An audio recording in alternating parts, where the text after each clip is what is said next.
events of 9/11, the United States sought a way to protect themselves against the terrorists who wanted to do them harm. To spur their combat on terrorism, in 2002, the United States transformed Guantanamo Bay prison camp into a which was located in the west of Cuba, into a high-security detention center where the most dangerous of terrorists, predominantly those belonging to Al-Qaeda and the Taliban, could be held.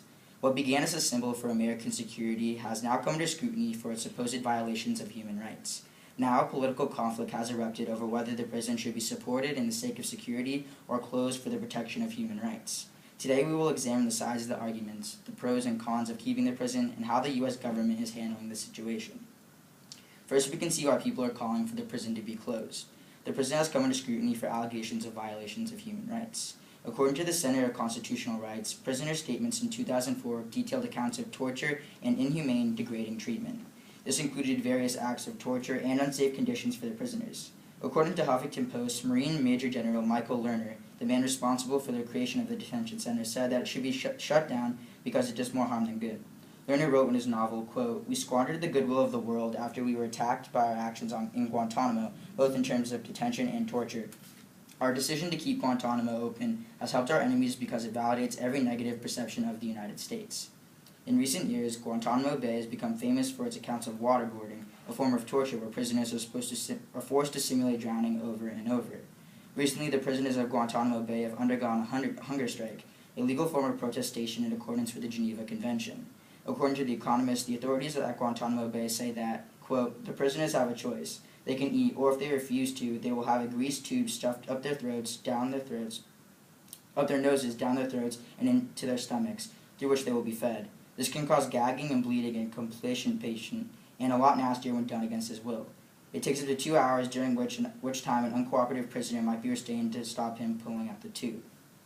And I have a video of what that looks like.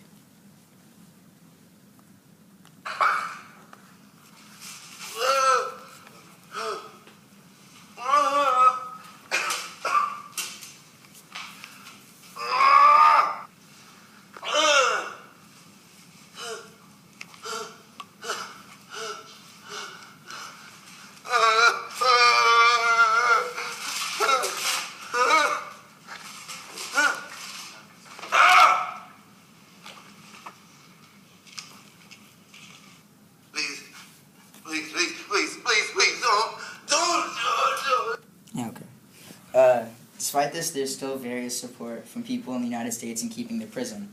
According to the Washington Post, a Pentagon review of conditions at Guantanamo Bay military prison conducted by Admiral Patrick M. Walsh, the Vice Chief of Naval Operations, at the request of President Obama, and he has concluded that the treatment of detainees meets the requirements of the Geneva Convention, but that the prisoners in the high-security camps should be allowed more religious and social interaction, according to a government official who has read the 85-page document. Now, not only has the report detailed the safe conditions of the prison, but also how it is important to national security. As stated by CNN, there have been 779 detainees at Guantanamo Bay. Today, there are only 171. But over the past decade, we have not only kept dangerous terrorists at Guantanamo and thus away from the battlefield, we have learned a great deal from them during long-term lawful interrogations. Without a safe, secure detention and interrogation facility, we would not have gained the tactical and strategic intelligence needed to degrade and ultimately defeat the enemy. With the prison being so important to national security and the intelligence of our military, without the prison, our military would not be able to combat terrorism as effectively.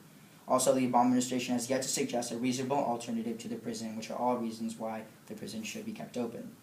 And that brings me to my final and third area, the Obama administration's actions regarding the current situation of the prison.